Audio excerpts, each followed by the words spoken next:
আসসালামু আলাইকুম এভরিওয়ান। আজ আমার ছোট্ট একটি আয়োজন, আজকে ছোটোখাটো একটা ব্লগ করলাম। আজ আমাদের বাসায় আমাদের মেহমান এসেছে, তার জন্য আমি কিছু আইটেম করেছি। এর মধ্যে আছে বেগুন ভাজা, কই মাছ ভাজা, গুঁড়া মাছ চচ্চড়ি, ঝাল মুরগি আর গরুর মাংস ভুনা, ডালও রান্না করছি। তো এই জন্য আমি এখন সব কিছু রেডি করলাম, পেঁয়াজ, আলু। এদিক দিয়ে আমি ফিরনিও রান্না করতেছি, ফিরনির জন্য দুধ বসিয়ে দিয়েছি। পুরো ভিডিওটা ফুল ভিডিও করিনি, কারণ ফুল ভিডিও দেওয়া সম্ভব না, এতগুলো একসাথে দিলে তো ভিডিওটা অনেক লং হয়ে যায়। তো আমি এদিক দিয়ে ফিরনি রান্না করতেছি, ওদিক দিয়ে ওগুলো রেডি করতেছি। ফিরনিটা আমি করে দিচ্ছি, একটু ঘুটে নিচ্ছি, তাহলে কি হবে, চালটা ভাঙা ভাঙা হবে, ফিরনিটা সুন্দর হবে। অন্যদিকে আমি ডাল বসাইছি, ডালের সব উপকরণ দিয়েছি। এখন আমি গরুর মাংসটা মাখিয়ে নেব। এর মধ্যে আমি আদা বাটা, রসুন বাটা, পরিমাণ মতো হলুদের গুঁড়া, মরিচের গুঁড়া দিয়ে লবণ দিয়ে মিক্স করব আগে ভালোভাবে। তারপর আমি এর মধ্যে সব উপকরণ এক এক করে মিক্স করব। এখন আমি ভালো করে এগুলাকে মেখে নেব, তাহলে মাংসের ভেতরে সব উপকরণগুলো ভালোভাবে ঢুকে যাবে, তাহলে মাংসটা টেস্ট হবে। অনেক সময় কি হয়, ভালোভাবে যদি মাখানো না হয়, তাহলে মাংসটা খেতে গেলে মাংসের মধ্যে মশলা ঢুকে না, খেতে মজা লাগে না, কেমন একটু গন্ধ গন্ধ লাগে। তার জন্য আমি কি করেছি, ভালোভাবে অনেক সময় ধরে এগুলোকে মেখে নিয়েছি। এই জন্য এখানে এখন আমি গরম মশলা দিইনি, পেঁয়াজও দিইনি, আগে ভালো করে হলুদ, মরিচ আর লবণটা ভালোভাবে মিশাচ্ছি। তারপরে এর মধ্যে আমি পেঁয়াজ দিয়ে দেব, গরম মশলা দিয়ে দেব।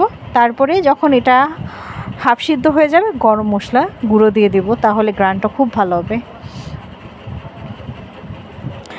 এই যে ফিরনি হয়ে গেছে, ফিরনি নামিয়ে নেব।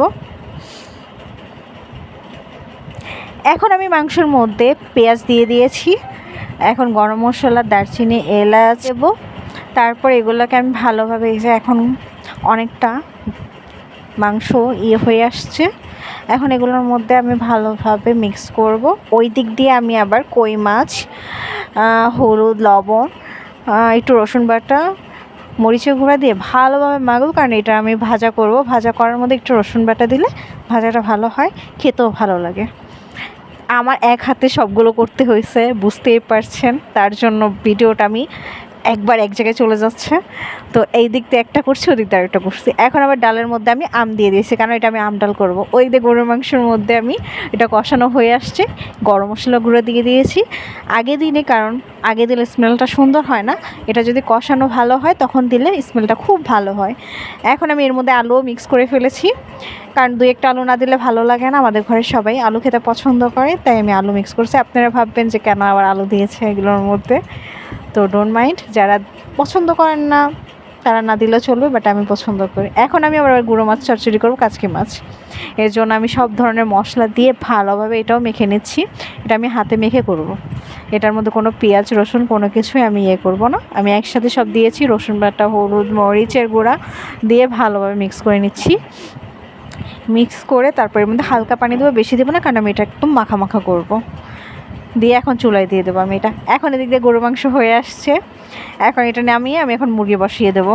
মুরগি কেটে পরিষ্কার করে ধুয়ে নিয়েছি, এদিক দিয়ে বেগুনও কেটে রাখছি, বেগুনেও আমি ভাজা করব, বেগুন ভাজা। তার মধ্যে আমি এখন লবণ, একটু রসুন বাটা আর মরিচের গুঁড়া, লবণ দিয়ে ভালোভাবে মিক্স করে নেব।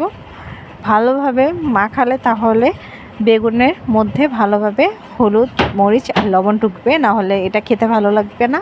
তাই আমি এগুলো ভালোভাবে মেখে রেখে দেবো কিছুক্ষণের জন্য, তারপর এগুলো আমি ভাজবো, কারণ কিছুক্ষণ যদি রেখে দিই তাহলে বেগুনের মধ্যে এগুলো ঢুকে যাবে ভালোভাবে।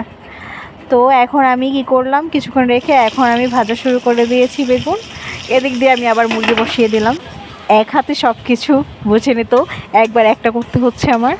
এখন আমি এর মধ্যে হলুদ দিয়েছি, মরিচের গুঁড়া দিয়েছি পরিমাণ মতো, রসুন বাটা দিয়েছি, আর দারচিনি, এলাচ, তেজপাতা দিয়ে দিয়েছি, লবণ দিয়ে দিয়েছি, গরম মশলা দিয়ে দেবো এখন। দিয়ে ভালোভাবে তেল তেলে ভাব আসলে আমি মুরগি দিয়ে দেব। মুরগি দিয়ে আমি লো আছে অনেক সময় ধরে কষিয়ে নেব, তাহলে মুরগিটা ভালোভাবে সিদ্ধ হবে, সাদা সাদা থাকবে না। এদিক দিয়ে আমার বেগুন ভাজা কমপ্লিট।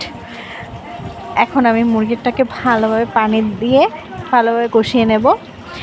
এই পানিতে এই মুরগিটা ভালোভাবে হয়ে যাবে, কারণ বেশি পানিতে দিলে মুরগির স্বাদ থাকে না। আমি এই পানির মধ্যেই মুরগিটাকে ভালোভাবে লো আঁচে রান্না করে ফেলবো। এই যে প্রায় হয়ে আসছে, কালারটা দেখেছেন কত সুন্দর আসছে। আমার ভিডিও যদি আপনাদের কাছে ভালো লাগে তাহলে আমার পাশে থাকবেন, সাপোর্ট করবেন, সাপোর্ট করব, এগিয়ে যাবেন। এই দিক দিয়ে আমি আবার কই মাছ ভাজা বসিয়ে দিয়েছি। কই মাছ লাল লাল করে ভাজবো আমি। ওদিক দিয়ে আমি পোলাও বসিয়ে দিয়েছি। এর মধ্যে দারচিনি, এলাচ, তেজপাতা দিয়ে দিয়েছি। এটা হালকা ভাজা হয়ে গেলে আমি এখানের মধ্যে পেঁয়াজ দিয়ে দেব। পেঁয়াজগুলো বাদামি বাদামি করে নেব। পেঁয়াজ বাদামি বাদামি হলে এর মধ্যে আমি আবার মটরশুঁটি দেবো, কারণ আমার কাছে পোলাওর মধ্যে মটরশুঁটি খুব ভালো লাগে। গাজর দিই, বাট গাজর এবার আমি পাইনি, তাই গাজরটা স্কিপ করছি, মটরশুঁটি দিয়ে দিয়েছি। মটরশুঁটি দিলে আমার কাছে পোলাওটা অনেক ভালো লাগে। অনেকের কাছে ভালো লাগে, অনেকের কাছে লাগে না, বাট আমাদের কাছে ভালো লাগে, তার জন্য দিয়েছি।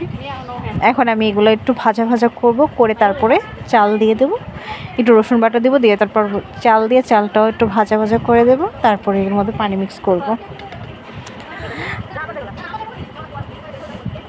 রসুন বাটাটা দিয়ে দিয়েছি, লবণ দিয়ে দেবো।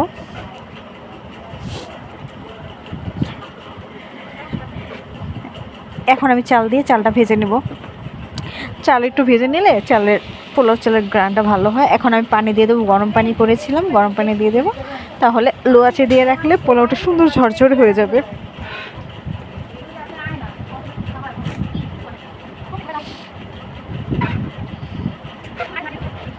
দেখেন কি ঝরঝরে হয়েছে পোলাওটা, খুব সুন্দর হয়েছে আজকে পোলাওটা। আল্লাহ হাফেজ, সবাই ভালো থাকবেন।